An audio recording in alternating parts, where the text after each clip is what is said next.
Well, the holidays are upon us. This week is Thanksgiving, and I think I speak for most people when I say spending time with family can be difficult. I'm not saying that's how it is for everyone, but I mean, one of the most enlightened spiritual teachers, Ram Dass, he's quoted by saying that if you think you're enlightened, go spend 1 week with your family.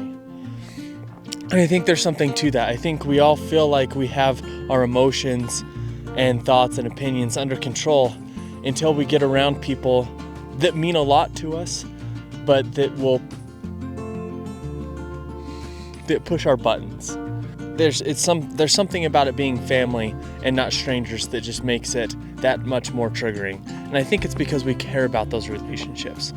And so while I don't have a panacea, I don't have the solution that will fix everything, I do have one thing that you can practice over the holidays that I think will make a huge difference. Viktor Frankl said, "Forces beyond your control can take away everything you possess except one thing, your freedom to choose how you will respond to the situation." Viktor Frankl was a Holocaust survivor and the author of Man's Search for Meaning. And while I by no means am trying to compare Thanksgiving or any of the holidays with family to the Holocaust, I think what he learned in that experience is applicable universally to these kinds of situations that I want to talk about today. And so if you look at that quote, what I believe he's implying there, he doesn't explicitly say it, but what I believe he's implying there is that in every situation that is difficult that we come across, and this is going to be applicable to the holidays with family, we have our freedom to choose how we're going to respond. And I think the point he's getting at is we can react to something or we can respond to something. And that's what I want to talk about today, the difference between reacting and responding. So how do we respond to something or to a situation instead of reacting to something? And I think there are two things that we need to go into the situation with, and that would be self-awareness and mindfulness. And those sound very similar, but let me differentiate between the two. So self-awareness is merely your ability to be conscious and perceptive that something is happening. And mindfulness is to be present in a state of non-judgment. And that state of non-judgment, it applies not only to the person you're talking to, but also on your own feelings. Being aware and mindful of the feelings and emotions that are coming up in these interactions and being in a state of non-judgment of those. So it goes both ways, towards the person and towards yourself. And so having both of those going into conversations and situations over the holidays will be incredibly important for so that we can respond rather than react. I would love it if someone in the comments could tell me what animal is making these tracks. Here's my hand for comparison on size. I mean, they're not big, but it's got paws. I'm guessing bobcat, but they go in groups of fours like it's hopping, but it's not a bunny. It's too big to be a bunny.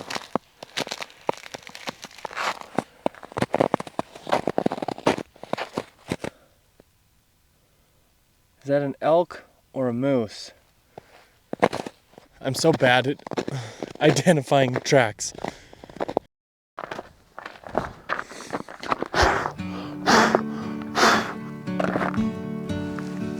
So, what does this awareness and mindfulness look like? Well, before I get into trying to teach like a technique around this, what's super important is that we pause. The pause is incredibly important to be able to respond and not react to something. I'm sure you've probably gotten a text or an email from someone and had an immediate knee-jerk reaction where you are just typing furiously a reply, and something happened. Either it got so long and you reread it, or you had to step away from the email or text and then came back to it, and then you ended up not sending it. That's what I'm talking about. There is enough time in between your reaction and what you actually do. And that's easier said than done digitally, where you can step away. And I'm not saying you're always gonna, you've probably sent terrible texts and terrible emails before in reaction and not responding. But what I'm saying is that pause can happen digitally much easier than in person. So how do we cultivate the awareness and the mindfulness to be able to have the pause? So let's talk about the technique now. So because what I wanted to illustrate is that the pause is incredibly important, and that the technique is there to allow for a pause. So there are 3 steps, and I've talked about the third, which is the pause, the first, which is being mindful and aware, but there's a second step, and this is also important. All of this is important, I guess. So what we're looking for is a signal in the body or in your mind or in your heart. You'll feel a weight or a sense of anxiety come in your mind, or a tightening of your chest. Like there will be a signal to you that something triggered you, or that there is something that's being talked about.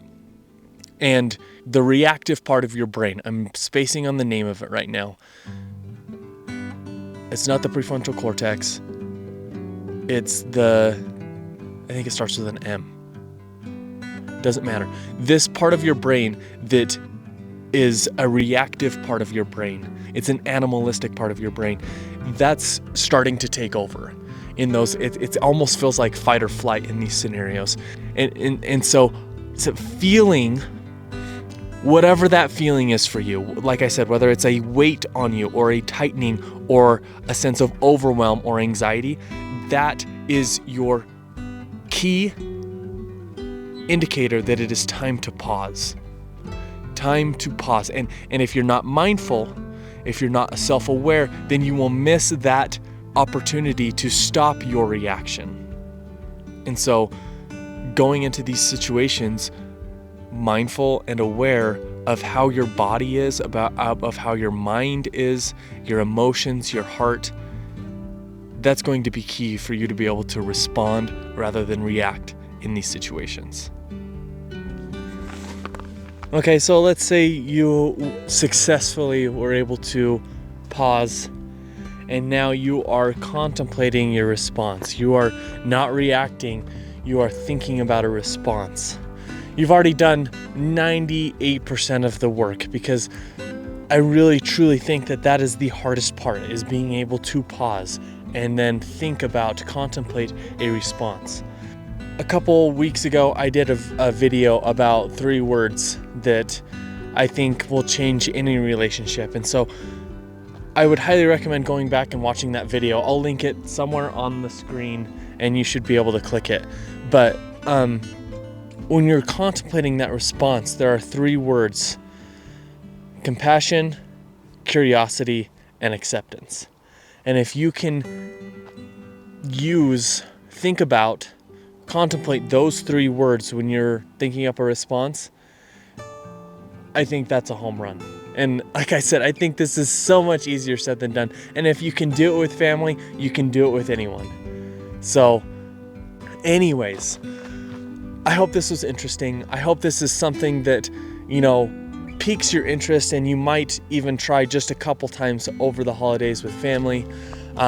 If you thought it was interesting, like this video, subscribe to my channel, and as always, share this video. So share this video with someone who also is either going to the same family gathering or also struggles with the holidays, just being around family and not wanting to scream and run outside and get away from it all. So I hope this is useful. over the holidays. Anyways, thanks for watching.